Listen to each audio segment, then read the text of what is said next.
Dengan jatuhnya Yerusalem, murid-murid mengaitkan peristiwa kedatangan Kristus secara peribadi dalam kemuliaan duniawi untuk mengambil alih takhta kerajaan dunia, untuk menghukum orang-orang Yahudi yang tidak bertaubat, dan untuk membebaskan bangsa itu daripada belenggu penjajahan Rom. Tuhan telah memberitahu kepada mereka bahawa Dia akan datang untuk kali kedua. Oleh itu, apabila disebutkan mengenai penghakiman ke atas Yerusalem, fikiran mereka teringat akan kedatangan itu, dan apabila mereka berkumpul mengelilingi juru selamat di atas Bukit Zaitun, mereka bertanya, "Katakanlah kepada kami, bilakah hal-hal itu akan terjadi? Apakah tanda-tanda kedatanganmu dan akhir zaman?" Ayat 3. Masa depan telah disembunyikan dengan penuh belas kasih dari murid-murid. Sekiranya mereka pada waktu itu memahami sepenuhnya kedua-dua fakta yang mengerikan itu, penderitaan dan kematian penebus, dan kemusnahan kota dan bait suci mereka, maka mereka akan diselubungi oleh kengerian yang amat sangat. Kristus memperlihatkan di hadapan mereka satu ringkasan mengenai peristiwa-peristiwa ketara yang akan terjadi sebelum akhir zaman. Perkataannya tidak sepenuhnya difahami, tetapi maksudnya akan dibukakan apabila umatnya memerlukan petunjuk mengenai hal-hal yang telah diberikan.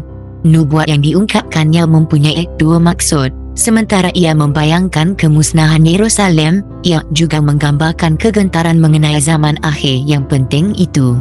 Yesus memberitahukan kepada murid-muridnya yang sedang mendengar mengenai penghakiman yang akan berlaku ke atas bangsa Israel yang murtad, dan terutamanya hukuman pembalasan yang akan terjadi ke atas mereka kerana penolakan mereka dan penyaliban Mesias. Tanda-tanda yang tidak dapat disangkal akan mendahului kemuncak yang mengerikan itu. Saat yang ditakutkan itu akan datang secara tiba-tiba dan segera.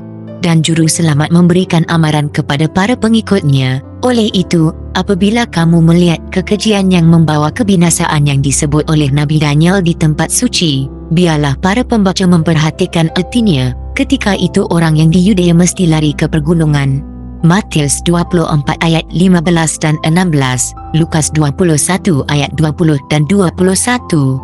Apabila bendera-bendera berhala orang Roma dinaikkan di atas tanah suci, yang mana dipanjangkan beberapa ratus meter sehingga ke dinding-dinding kota, maka pengikut-pengikut Kristus akan mendapatkan keselamatan dengan melarikan diri. Apabila tanda amaran telah kelihatan, mereka yang melarikan diri haruslah tidak bertangguh. Mereka yang tinggal di seluruh tanah Yudea, termasuklah yang tinggal di Yerusalem, amaran untuk melarikan diri itu haruslah segera dipatuhi. Orang yang berkesempatan untuk berada di atas atap rumah tidak boleh turun untuk masuk ke dalam rumahnya, bahkan untuk menyelamatkan hartanya yang paling berharga. Mereka yang bekerja di ladang atau di kebun anggur haruslah tidak membuang masa untuk menukar pakaian luaran yang mereka pakai untuk bekerja keras di bawah panas terik pada hari itu. Mereka haruslah tidak ragu-ragu walaupun sesaat, jika tidak mereka akan terlibat dalam kebinasaan umum itu. Semasa pemerintahan Herod, Yerusalem bukan sahaja telah banyak diperindahkan, tetapi dengan terdirinya menara-menara, dinding-dinding, dan kubu-kubu, ditambah lagi dengan kekuatan semula jadi pada tempatnya, membuatkan ia kelihatan seolah-olah tidak dapat dikalahkan. Orang yang meramalkan secara umum mengenai kemusnahannya pada masa ini, akan digelar sebagai seorang penjara gila, seperti Nuh pada zamannya. Tetapi Kristus telah berkata, "Langit dan bumi akan lenyap, tetapi kata-kataku tidak akan lenyap." Matius 24 ayat 35. Disebabkan oleh dosa-dosanya, kemurkaan telah diisytiharkan ke atas Yerusalem, dan ketidakpercayaannya yang degil telah membuatkan kebinasaannya pasti. Tuhan telah menyatakan melalui Nabi Mikha, "Dengarlah hal ini, wahai para ketua keturunan kaum Yakub dan para pemimpin keturunan kaum Israel, yang memandang keji keadilan dan yang membengkokkan segala yang lurus. Kamu membina Sion dengan penumpahan darah dan Yerusalem dengan kezaliman. Para ketuanya memutuskan hukum demi rasuah, para imamnya mengajar demi bayaran, dan para nabinya menenung demi wang. Tetapi mereka juga bersandar kepada Tuhan dan berkata, 'Bukankah Tuhan ada di tengah-tengah kita? Tidak ada malapetaka yang akan menimpa kita.' Mika 3 ayat 9 hingga 11. Kata-kata ini dengan nyata menerangkan ketidakjujuran dan sikap rasa benar akan diri sendiri penduduk Yerusalem. Sementara mereka mendakwa untuk melakukan perintah hukum Tuhan dengan ketat, mereka sedang melanggar semua prinsip hukum itu. Mereka membenci Kristus kerana kesucian dan kekudusannya mendedahkan kekejian mereka, dan mereka menuduhnya sebagai penyebab semua kesukaran yang menimpa mereka akibat daripada dosa-dosa mereka. Walaupun mereka tahu dia adalah seorang yang tidak berdosa, namun mereka telah menyatakan bahawa kematiannya adalah penting untuk keselamatan mereka sebagai satu bangsa. Kata pemimpin Yahudi, jika kita biarkan dia terus melakukannya, semua orang akan percaya kepadanya. Nanti orang Rom akan datang memusnahkan kedudukan dan bangsa kita. Yohanes 11 ayat 48. Jikalau Kristus dikorbankan, maka mereka akan kembali lagi menjadi satu umat yang kuat dan bersatu. Oleh itu, mereka berbincang dan mereka bersetuju dengan keputusan imam besar mereka bahawa ia adalah lebih baik agar seorang manusia mati daripada seluruh bangsa itu binasa. Oleh itu, pemimpin-pemimpin Yahudi telah membina Sion dengan penumpahan darah dan Yerusalem dengan kezaliman. Mika 3 ayat 10.